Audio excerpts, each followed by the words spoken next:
ምናልባት አሁን ካላችሁበት ላይ ማደግ ካቃታችሁ እና የሆነ ቦታ ላይ ስተክ ሆናችሁ ከሆነ ሰነፍ ስለሆናችሁ ወይም ደግሞ ዲሲፕሊን ስለሌላችሁ አይደለም። አንድ ነገር ነው የማታዩት ግን ወደኋላ የሚጎታችሁ ነገር አለ። እሱም በደንብ አስረዳችኋለሁ።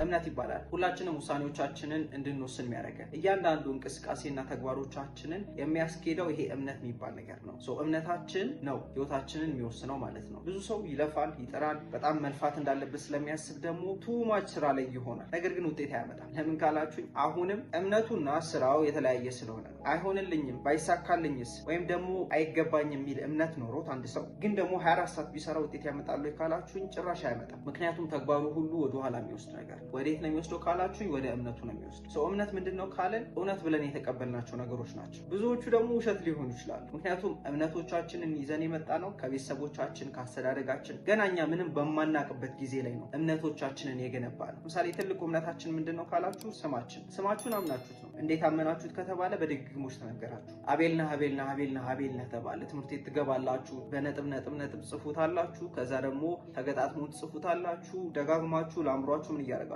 ነው? እያሳመናችሁት ነው። ማነኝ ብላችሁ አቤል ወይም ያሬድ ወይም ሜላት ብቻ የሆነ ስም ማለት ነው። ይሄን እምነት ገንብተናል። አሁን ካደግን በኋላ አቤል ሲባል ብዙ ሰው ባለበት ቦታ ላይ ዞር የሚለው ማን ነው ካላችሁ አቤል ነው። ለምን? አቤል ነኝ ብሎ ስለሚያምን። ግን መጀመሪያ ላይ አቤል ነኝ ብሎ ያምን ነበር ወይ? አያምን። ስለዚህ ትልቁ እምነታችን ስማችን ነው። እንደ ስማችን ብዙ እምነቶች አሉ፣ ከስኬት ወደኋላ የሚያስቀሩ ወደፊት እንዳንሄድ ወደኋላ የሚጎትቱን ማለት ነው። መጀመሪያ ማወቅ ያለባችሁ ነገር ምን አይነት እምነቶች አሉ የሚለውን ነገር መረዳትና ማወቅ አለባችሁ። ቁጭ በሉና የምፈልጉት ስኬት አለ፣ የምፈልጉት መድረስ የምፈልጉበት ነገር አለ። ከሱ በተቃራኒው የሆኑ እምነቶቻችሁን ይዋችሁ። ገንዘብ ትፈልጋላችሁ፣ ምናልባት ገንዘብ ማግኘት ከባድ ነው የሚል ብዙ እምነት አላችሁ። እምነት ደግሞ ስላችሁ አሁን የምታምኑ የሚመስላችሁና የምታምኑት ይለያያል። ብዙ ሰው ገንዘብ የሚወድ ነው ይመስላል። እኔ ገንዘብ እወዳለሁ፣ ገንዘብ ፈልጋለሁ ብዙ ሰው ይላል። ነገር ግን የምነግራችሁ ነገር ብዙ ሰው ገንዘብ አይወድም፣ ገንዘብ መጥፎ ነው ይመስላል። እንዴት ካላችሁኝ በንቁ አእምሯችንና በዚህ በኮንሽስ ማይንዳችን ኦፍ ኮርስ እንፈልጋለን። ፊልም አይተናል፣ ስኬታማ ሰዎችን አይተናል፣ መሆን እንፈልጋለን። ነገር ግን ዲፕ ዳውን እምነታችን የሚቀመጠው ሰብኮንሽስ ማይንድ የአእምሮ ክፍላችን ውስጥ ነው። እዛ ውስጥ ያለው እምነታችን ግን በተቃራኒ ምን የሚል ነው? ገንዘብ ኃጢአት ነው፣ ገንዘብ የሚገኘው በስርቆት ነው። ፊልም አይታችኋል፣ አማርኛ ፊልም። ከዛ በተጨማሪስ ምን አይታችኋል? ሰፈር አካባቢ ሀብታም የሚባሉ ሰዎች ሲሰደቡ፣ ስም ሲወጣላቸው፣ ጅብ ጋልበው ነው፣ ጠንቋይ ጋር ሄዳሉ። ብዙ ነገር ሰምታችሁ ሊሆን ይችላል። ስለዚህ ገንዘብ ለማግኘት መጥፎ ነገር ማድረግ አለብኝ የሚል እምነት ይኖራችኋል። ስለዚህ ገንዘብ በፈለጋችሁ ቁጥር ጭንቀት ውስጥ ነው የምትገቡት። ለምን? መጥፎ ነገር ማድረግ ያለባችሁ ስለሆነ ይመስላችሁ ማለት ነው። ስለዚህ ትፈልጋላችሁ፣ ግን በሩቁ ነው። ምንን? ገንዘብ። ለዛ ነው የምትፈልጉት ያክል ገንዘብ ህይወታችሁ ላይ ማታገኙት። ምክንያቱም ገንዘብ የምትወዱ ቢሆን እምነቱ ካላችሁ ጥሩ እንደሆነ እና ማግኘት እንደምችሉ የሚሰማችሁ ከሆነ እንዳሁኑ አታራዝሙ ነበር። ግን አሁን በደንብ አትንቀሳቀሱት። ሙሉ ለሙሉ ገብታችሁ መስራት የምትፈልጉት ነገር ላይ ማሰሩት ለምንድነው ካላችሁኝ እምነታችሁ በተቃራኒው ስለሆነ ይሄን ማመን አለባችሁ። ስለዚህ የምታምኑትና የምታምኑት የሚመስላችሁ ነገር የተለያየ እንደሆነ ማወቅ አለባችሁ። እሱን ስታውቁ አንደኛ እውነተኛ ሁኑ ለራሳችሁ። ምን አይነት እምነቶች አሉኝ ብላችሁ እዩዋቸው። እነዚህ እምነቶች እንዴት ይገነባሉ ካላችሁ እምነትን ብበትንላችሁና እሺ የትኛውን እምነት ካላችሁ የምታስቡትና የሚሰማችሁ ሲደመር እምነት ነው ብላችሁ ስሉት። ሀሳብ ሲደመር ስሜት እምነት ነው። ስለዚህ ገንዘብ ሲባል ስለ ገንዘብ የምታስቡትና የሚሰማችሁ ነገር እምነታችሁ ነው። ስለምን? ስለ ገንዘብ። ስለ ትዳር ከሆነ ስለ ትዳር የምታስቡት የሚሰማችሁ ሲደመር እምነት ይባላል። ዶሚኔንት የሆነው ማለት ነው። እምነቶች እንዴት ነው የሚገነቡት? እምነቶቻችን የገነባ ነው አንደኛ በራሳችን ኤክስፔሪየንስ ባጋጠምን በሰማነው ኢሞሽናሊ ከፍ ያሉ ኢሞሽኖች እንዲሰሙን ባረጉን አጋጣሚዎች ምክንያት እምነት እንገነባለን። አንደኛ። ሁለተኛው ደግሞ ኦብዘርቭ በማድረግ ነው። ኦብዘርቭ በማድረግ ማለት እኛ ላይ ሆኖ አይደለም፣ እኛ አጋጥሞን አይደለም፣ ግን ደግሞ ሰዎች ሲያወሩ ወይም ሆኖባቸው ስናይ እምነት እንወስዳለን። ምናልባት አሁን ያላችሁ እምነት የእናንተ አይደለም፣ ምናልባት ሳይሆን ቶታሊ የእናንተ አይደለም። ምናልባት ሶሻል ሚዲያ ላይ ስክሮል ስታደርጉ የሆነ ሰውዬ ስለሆነ ሀሳብ ሲያወራ ሰማችሁ፣ ኢሞሽናሊ ከፍ አድርጎ ስለሆነ የሚያወራው ደግሞ ወሰዳችሁት እና እውነት ነው ብላችሁ አሁን እየኖራችሁበት። ኑሮ ከባድ ነው እዚህ ሀገር ላይ ሲል ሰማችሁ፣ ወሰዳችሁት፣ እየኖራችሁ። ወይም ደግሞ ጎረቤታችሁ አካባቢያችሁ ላሉ ሰዎች እንደዛ ሲሉ ሰማችሁ፣ ወሰዳችሁት፣ እየኖራችሁ።